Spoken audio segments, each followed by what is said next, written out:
Today, myself and all the music world is lamenting the loss of Bruce Dinkins.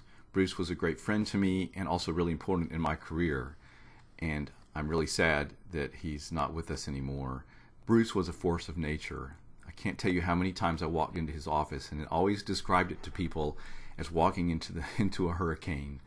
There was so much life, so much activity, so much going on. Bruce had this force on people.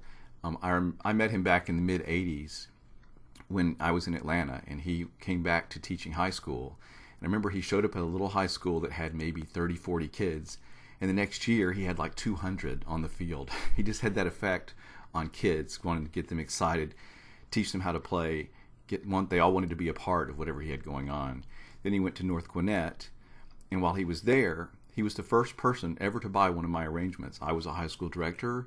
I'd never even thought about selling the music I was writing for my own band, and he called me up and said, "Hey, I'd love to play one of those arrangements you wrote for your band with my band at North Gwinnett." And I was astounded, and that actually was the beginning of my music arranging and composing career that is now my full-time career. And I credit Bruce Dinkins for doing that for me and having the foresight to see that I had something there that he wanted to help and support.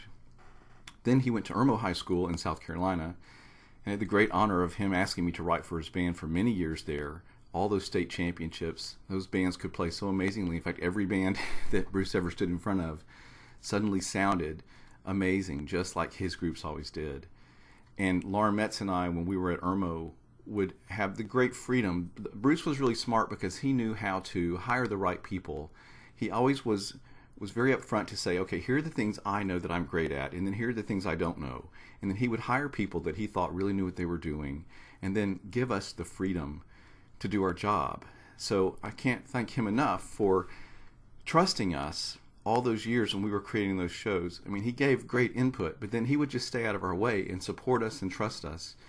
And then we would be out on the field trying to teach the show, and Bruce would appear. And it was always amazing the force he had and the impact he had on a rehearsal and on the students. And he would come out and it'd be like a whirlwind, and he would get them all stirred up and get them going, and then he would disappear again and leave us to do our work. And we used to think it was a little crazy, but actually it was genius because he knew exactly how to have that effect, how to keep the kids on task, make them work hard. And then of course he ended up in Texas and continued doing great work out there. So thank you, Bruce Dinkins, for all you did for my career and for me personally, and all you taught me, and you will definitely be greatly missed by me and by every band student that you've ever taught or anyone that's ever heard one of your bands play.